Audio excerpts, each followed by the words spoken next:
Hi hello friends, എന്തൊക്കെയുണ്ട് വിശേഷം? എല്ലാവരും സുഖമായിട്ടിരിക്കുന്നോ? എനിക്ക് കുറച്ച് വെട്ടുചേമ്പ് കിട്ടിയിട്ടുണ്ട്. നമുക്ക് ചേമ്പൊന്ന് പുഴുങ്ങിയെടുക്കാം.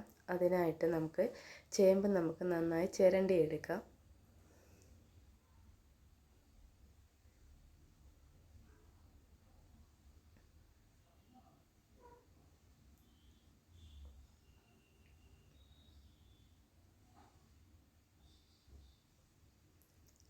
ചേമ്പെല്ലാം അങ്ങനെ ചിരണ്ടിയെടുത്തു. ഇനി നമുക്കത് കഷ്ണങ്ങളാക്കാം. ചേമ്പ് ആക്കിയിട്ട് വേണം കഴുകാൻ, അല്ലെങ്കിൽ അതിനൊരു വഴുവഴുപ്പുണ്ട്, അത് പോകത്തില്ല. അതുകൊണ്ട് കഷ്ണങ്ങളാക്കിയിട്ട് വേണം ചേമ്പ് കഴുകാൻ. ഒരു 3-4 ട്രിപ്പ് വെള്ളത്തിൽ കഴുകിയെടുക്കണം. അതിൻ്റെ ആ വഴുവഴുപ്പൊക്കെ പോയി റെഡിയാക്കി എടുക്കണം.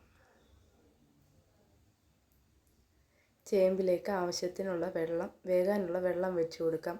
നമ്മൾ ചീനി വേവിക്കുന്നത് കൂട്ട് നഗര വെള്ളം അതിനൊഴിക്കേണ്ട, ഒരു കുറച്ച് വെള്ളം വെച്ച് വേവിച്ചെടുത്താൽ മതി. ഇനി നമുക്കൊന്ന് ആവിയിൽ വെച്ച് വേവിച്ചെടുക്കാം. അങ്ങനെ ചേമ്പ് നന്നായി തിളയ്ക്കാൻ തുടങ്ങിയിട്ടുണ്ട്.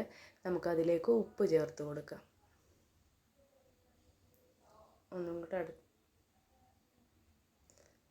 വെന്തോന്ന് നമുക്കൊന്ന് കുത്തി നോക്കാം. നന്നായിട്ട് വെന്തിട്ടുണ്ട്. അങ്ങനെ ചേമ്പ് റെഡിയായി. മുളക് ഉടച്ചതും കൂട്ടി നമുക്ക് കഴിക്കാം.